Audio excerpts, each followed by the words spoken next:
Johnny was home less than he should have been, more often tethered to his responsibilities as a lawyer than to the family he left behind. It wasn't his fault, I reminded myself, but it was hard not to feel the growing chasm between us. Winter in Miami was a strange thing. Not quite cold, but still different enough from the perpetual summer that it invited introspection. Perhaps that was why, when Johnny and Michael clashed again that evening, I felt the air turn heavier. I had been setting the table when it began, their raised voices cutting through the hum of the heater. Johnny's sharp reprimands were laced with frustration, and Michael's retorts bristled with a defiance only a teenager could muster. "Michael, I don't care what excuse you have. You can't just," Johnny's voice thundered from the living room. "I'm not a kid anymore. Stop treating me like one." Michael fired back, his voice trembling with a mix of anger and hurt. I set down the last plate and entered the fray, my heart tightening as I saw Michael's flushed face and Johnny's stern glare. "Johnny," I said, stepping between them, "let's all take a breath, okay? It's been a long day." Johnny's eyes met mine, softening briefly before hardening again. "Lisa, he needs to learn some responsibility. He can't keep coasting through life." "Coasting? I'm working 2 part-time jobs while going to college." Michael's voice cracked with emotion. "You wouldn't know because you're never here." "That's enough," I said firmly, placing a hand on Michael's shoulder. His muscles tensed under my touch, but he didn't pull away. "Johnny, maybe we can talk about this later?" My husband sighed, running a hand through his dark hair before nodding curtly and leaving the room. The door to his office shut with a definitive click. Michael slumped onto the couch, his elbows on his knees and his head in his hands. "I'm sorry, Lisa," he muttered. "I didn't mean to ruin dinner." "You didn't ruin anything," I said, sitting beside him. "He's just under a lot of pressure."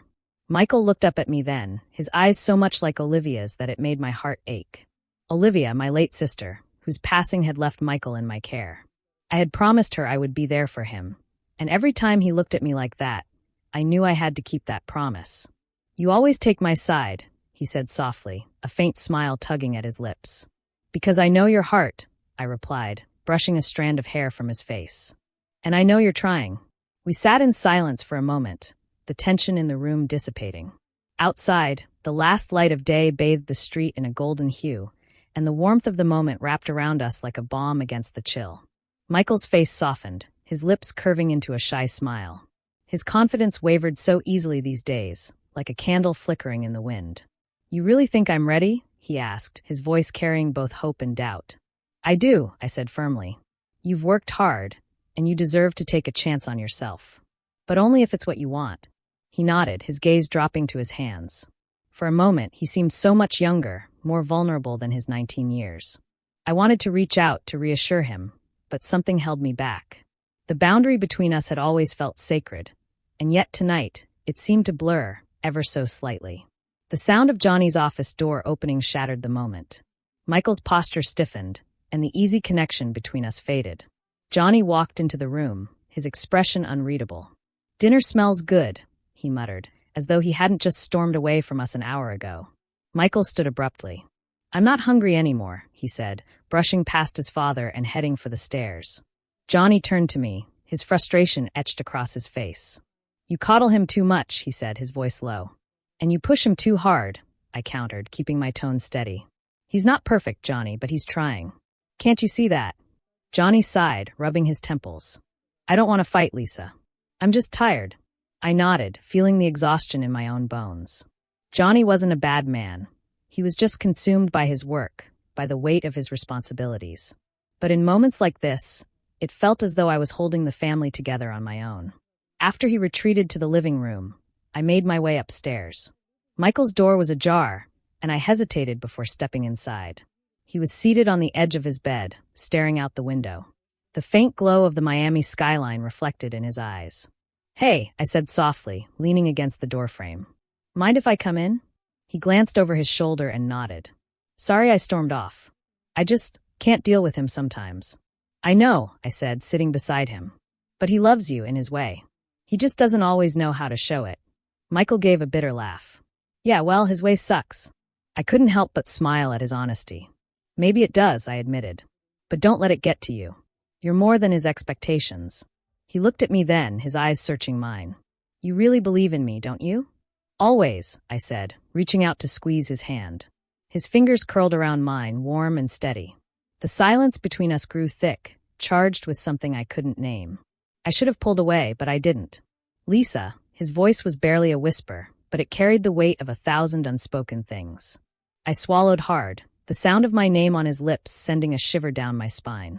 Michael, I know, he said quickly, releasing my hand and stepping back. I didn't mean to make things weird. I just never mind. He turned away, running a hand through his hair. I wanted to say something to reassure him, but the words wouldn't come. Instead, I stood and left the room, my heart pounding in my chest. That night, I lay awake, the memory of his touch lingering on my skin. What was happening to us? To me? The boundaries I had so carefully maintained seemed to be shifting, and I wasn't sure I could stop them.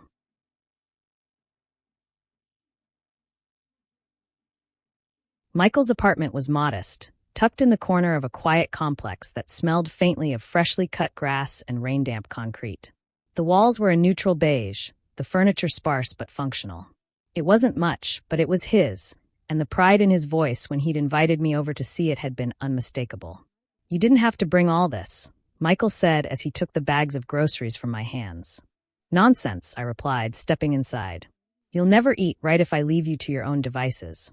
He grinned, setting the bags on the small counter. I'm not helpless, you know. I can manage just fine. You're not helpless, but you're still learning, I teased, unpacking fresh vegetables and chicken breasts. And I'm here to make sure you don't survive on instant noodles and cereal. Michael laughed, the sound warm and rich, filling the small space. It struck me how much he'd grown in the past few months. His new job had given him a sense of independence, and it showed in the way he carried himself, his posture straighter, his voice steadier. Yet, there was still a boyishness to him that tugged at my heart. Let me at least help, he said, rolling up his sleeves and joining me in the kitchen. We worked side by side, the tiny counter forcing us closer than usual. Our elbows brushed as we chopped vegetables, and his shoulder occasionally bumped mine when he reached for something. It was a comfortable kind of closeness, but there was an underlying tension, a crackling in the air that I tried to ignore. So, I said, breaking the silence, how's work treating you? It's good, he said, his focus on slicing a bell pepper. A little overwhelming at times, but I'm figuring it out. My boss seems to like me. Of course he does, I said, smiling. What's not to like? Michael glanced at me then, his eyes holding mine for a beat longer than necessary. I could say the same about you, he murmured, his voice soft. I felt a warmth rise in my cheeks and turned back to the cutting board, hoping he hadn't noticed. Flattery will get you nowhere, young man, I said, trying to keep my tone light. Who says I'm flattering you? He replied, his voice dipping just slightly. I froze for a moment, the knife still in my hand. When I finally looked at him, there was something in his expression that made my heart skip. It wasn't just gratitude or affection, it was something deeper, something unspoken. I cleared my throat, forcing a smile. You're going to burn the chicken if you don't pay attention. Michael laughed, the tension dissipating as he turned back to the stove. But I couldn't shake the feeling that a line had been crossed, even if only subtly. Dinner was a quiet, cozy affair. We ate at the small table by the window, the Miami skyline glittering faintly in the distance.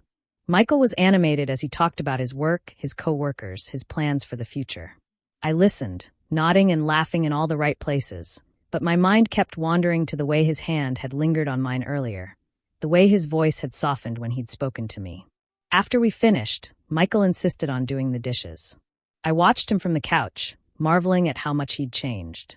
He was no longer the awkward teenager who had stumbled into my life after Olivia's death.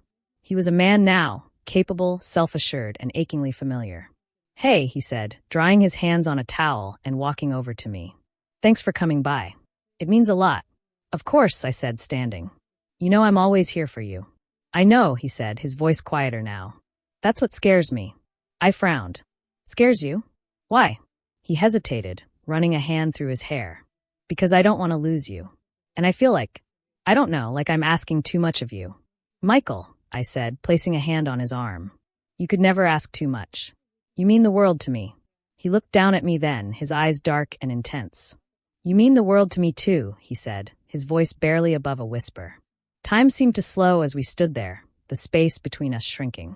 I felt his hand brush against mine, tentative and searching, and my breath caught. Michael, I began, but the words died in my throat as he leaned in, his lips brushing against mine. The kiss was soft at first, hesitant, as if he was waiting for me to pull away. But I didn't. I couldn't. Instead, I found myself leaning into him, my hands clutching his arms as the world around us faded. When we finally broke apart, I stared at him, my heart pounding in my chest. This can't happen, I whispered, though even as I said it, I knew I didn't mean it. Michael stepped back, his expression a mix of regret and determination. I know it's wrong, he said, his voice shaking. But I can't help how I feel. I turned away, my thoughts a whirlwind of confusion and longing. I should go, I said, grabbing my coat. Lisa, wait, he said, his hand on my arm. I paused, unable to look at him. We need time, I said finally. Time to figure this out. He nodded, his hand dropping to his side. Okay, he said softly. I'll wait. As long as it takes. I left the apartment that night with my heart heavier than it had ever been, torn between the love I had for Michael and the impossible nature of what we'd become.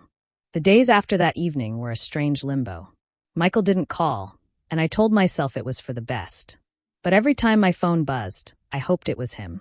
I buried myself in routine, cleaning, errands, even taking up an online class, anything to keep my mind occupied. Yet no matter what I did, the memory of his lips against mine haunted me. One evening, about 2 weeks later, the phone rang. When I saw Michael's name on the screen, my breath hitched. I hesitated, my thumb hovering over the answer button, before finally picking up. Hi, I said, my voice softer than I'd intended. Hi, he replied, and even over the line, I could hear the nerves in his voice. I didn't mean to bother you.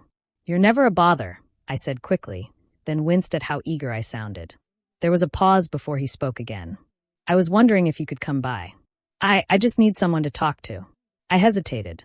Going back to his apartment felt like stepping into dangerous territory. But the thought of leaving him to deal with whatever was troubling him alone was unbearable. Of course, I said. I'll be there in 20 minutes. When I arrived, Michael was waiting at the door, his hands shoved deep into his pockets. He looked tired, his hair mussed and shadows under his eyes. You've been working too hard, I said as I stepped inside. He smiled faintly. I guess. The air between us was heavy as we sat on the couch, an unspoken tension wrapping itself around us. So, I said, trying to ease the silence, what's on your mind? He sighed, leaning forward with his elbows on his knees. I don't know how to do this, he admitted. I thought moving out would make things easier, but it's lonely. You're doing fine, I assured him. It's normal to feel that way at first. He shook his head. It's not just that. It's everything. Work. Dad. You. Me. Michael glanced at me, his eyes full of emotion. I miss you, Lisa. Every day. I don't know how to stop missing you. My heart twisted, and I reached out instinctively, placing a hand on his arm. I'm still here, Michael, I said softly. I'll always be here. But it's not enough, is it? He said, his voice breaking. I want more. I know I shouldn't, but I can't help it. The rawness in his voice, the vulnerability, it broke down the walls I'd been trying so desperately to keep up. Michael. Before I could finish, he turned to me, his hand reaching for mine. His fingers brushed my skin, tentative and trembling, and the touch sent a shiver through me. I know it's wrong, he said, his voice barely above a whisper. But I can't stop feeling this way. About you. Tears pricked my eyes, and I pulled my hand away, standing abruptly. This isn't fair, I said, pacing the small room. To you. To me. To anyone. Maybe not, he said, standing as well. But it's real. And I think you feel it too. I froze, his words cutting through me. The truth I'd been trying to deny stood stark and undeniable between us. It doesn't matter how I feel, I said finally, my voice trembling. We can't. Why? He asked, stepping closer. Because of what people will think. Because of Dad. Yes, I said, turning to face him. And because I'm supposed to protect you, not love me, he interrupted. The words hung in the air, heavy and irreversible. I do love you, I admitted, my voice breaking. But it doesn't mean we should act on it. Michael's face softened, and he reached for me again, his hands resting gently on my shoulders. Lisa, I don't care what anyone else thinks. I only care about you. About us. His words undid me. All the fear, the guilt, the longing, it crashed over me like a wave. I stepped closer, resting my forehead against his. I don't know how to do this, I whispered. Neither do I, he said, his voice just as soft. But we'll figure it out. Together. This time, when his lips found mine, I didn't pull away. The kiss was slow, tender, and filled with a longing that had been building for months. His arms circled me, pulling me close, and for the first time, I allowed myself to sink into him completely. When we finally parted, I rested my head against his chest, his heartbeat steady beneath my cheek. "This changes everything," I murmured. "I know," he said, stroking my hair. "But I don't care. As long as I have you." For the first time in weeks, the weight on my chest lifted. The road ahead would be anything but easy, but as Michael's arms tightened around me, I knew one thing for certain. I wasn't alone. Johnny's sudden trip to Europe came as no surprise. He was always rushing off to meetings, conferences, and legal proceedings that seemed more like excuses to avoid the fragile reality of our home. The evening he left, I found myself standing in the quiet kitchen, the emptiness of the house pressing down on me. I tried to distract myself with a book, some music, even a long bath, but nothing worked. My thoughts kept drifting to Michael, to his apartment, his steady presence, the way he looked at me with a warmth that made the loneliness fade. When my phone buzzed, his name lit up the screen, and I answered without hesitation. "Hey," he said, his voice a soothing balm. "How are you holding up?" "I'm fine," I lied, forcing a smile he couldn't see. "The house is quiet, that's all." "Come over," he said, his tone gentle but insistent. "You don't have to be alone tonight." I hesitated, the weight of what he was offering settling over me. "Michael, Please," he interrupted. "I'll make you tea. We can watch something or just talk. No pressure." Something in his voice broke through my defenses, and before I knew it, I was grabbing my coat and keys. When I arrived, Michael greeted me with a smile that made my heart ache. He looked comfortable, barefoot in jeans and a simple t-shirt, his hair slightly tousled. "I'm glad you came," he said, stepping aside to let me in.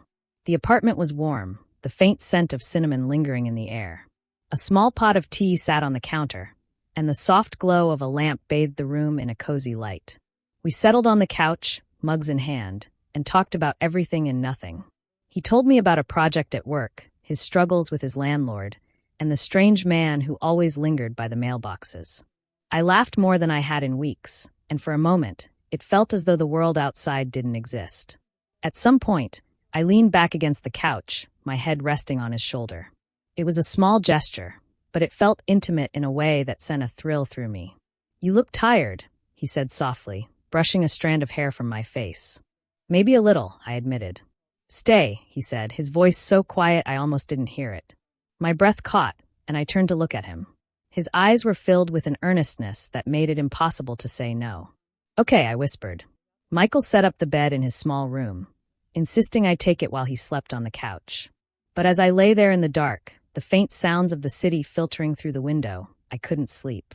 My thoughts were a storm of emotions, guilt, longing, and something I couldn't quite name.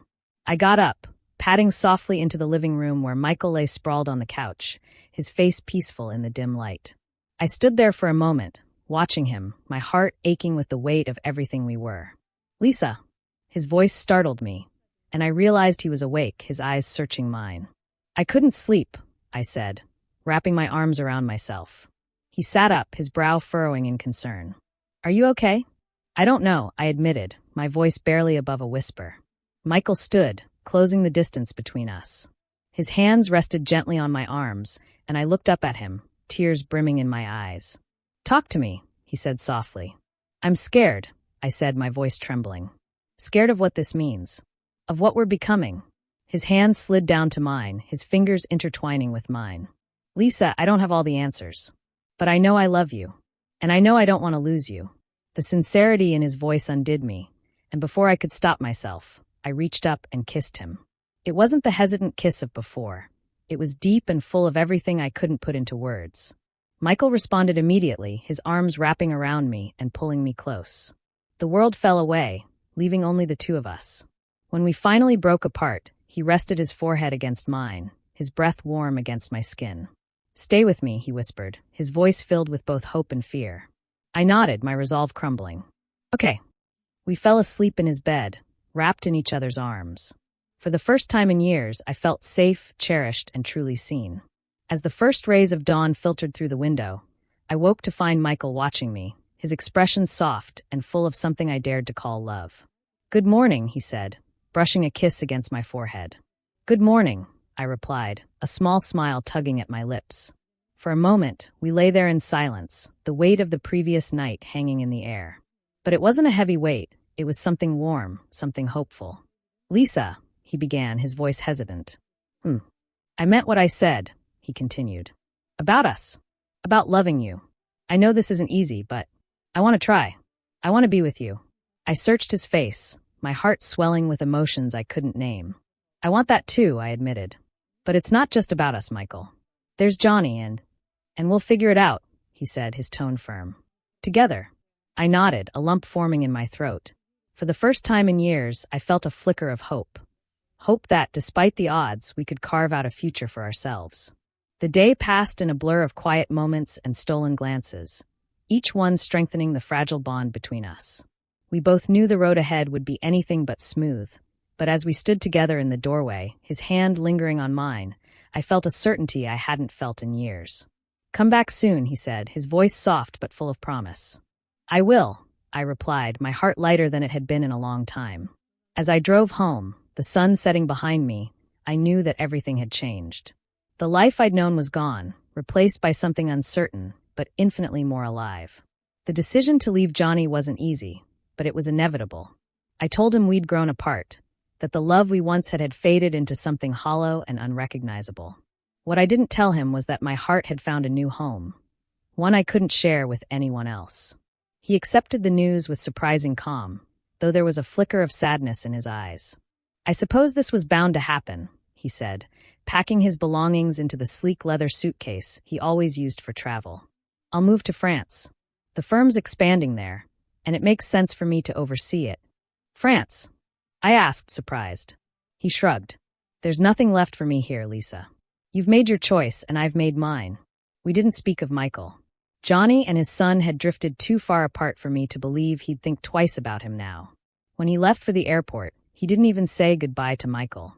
I watched his cab pull away, a bittersweet relief settling over me.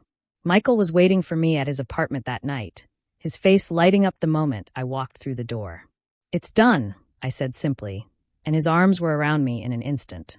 We'll make this work, he whispered into my hair. I promise.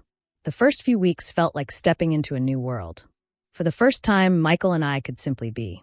We shared dinners in his small kitchen, took long walks on the beach at sunset, and talked late into the night about everything and nothing. In those quiet moments, it was easy to forget the outside world, the judgment, the whispers that would surely follow if anyone knew the truth. But the reality of our situation lingered in the background, a shadow we couldn't ignore. The 21 years between us were a chasm we carefully avoided discussing aloud, though it was always there, unspoken but ever present. One evening, as we sat curled up on the couch, Michael broke the silence. Do you ever regret it? He asked, his voice tentative. Regret what? I replied, though I knew exactly what he meant. Us. Choosing me. I turned to look at him, my heart aching at the vulnerability in his eyes. Never, I said firmly. Michael, you've given me something I thought I'd lost forever, a chance to feel alive, to love and be loved. I could never regret that. He nodded, his shoulders relaxing, but there was still a hint of uncertainty in his expression. It's just, sometimes I wonder if I'm holding you back. If you'd be happier with someone closer to your age, someone who... I silenced him with a kiss, my hands cupping his face. You're everything I need, I whispered. Don't ever doubt that. The months that followed were a delicate dance of secrecy and joy. We avoided public displays of affection, careful not to draw attention to ourselves. In the eyes of the world, I was still Lisa, Michael's stepmother, and he was the young man finding his way in the world. But behind closed doors, we were more. We were us. Michael's apartment became our sanctuary, a place where we could be honest and unguarded. We cooked together, argued over what to watch on TV, and spent hours in quiet contentment, simply enjoying each other's company. One afternoon, while sorting through a box of old photos, I found a picture of Johnny and Michael from years ago. Michael was just a boy, his smile wide and carefree as he sat beside his father. I showed it to Michael, a bittersweet smile on my lips. You were so young, I said. And naive, he added, his tone light but his eyes somber. Do you miss him? I asked after a moment. Michael hesitated, then shook his head. I don't know if I ever really had him to begin with, he said softly. But I have you. That's enough. Our happiness was undeniable, but the secrecy weighed on us. Friends and family began to ask questions about my absence from social gatherings, about Michael's sudden disinterest in dating. We deflected with half-truths and vague excuses, but it was only a matter of time before someone pieced things together. One evening, as we walked along the beach, Michael took my hand and squeezed it gently. "What if we didn't hide anymore?" he asked, his voice tinged with both hope and fear. "Michael," I trailed off, searching for the right words. "I know it's risky," he continued, "but I hate pretending. I want people to know how much you mean to me." I stopped walking, turning to face him. "And what if they don't understand? What if they judge us, or worse, try to tear us apart? Then we fight," he said simply. "Together." His words filled me with both hope and dread. Could we really face the world and come out unscathed? For now, we chose to remain in the shadows, cherishing the life we'd built together. Each day was a testament to our love, a love that had defied convention and expectation. In the quiet moments, when Michael held me close and whispered promises of forever, I knew we'd made the right choice. Whatever challenges lay ahead, we'd face them side by side, bound by a connection that no one could break. Our story was unconventional, perhaps even forbidden, but it was ours. And in the safety of our small apartment, where the world couldn't touch us, it was more than enough. For the first time in years, I was happy. Truly, irrevocably happy. And that was all that mattered.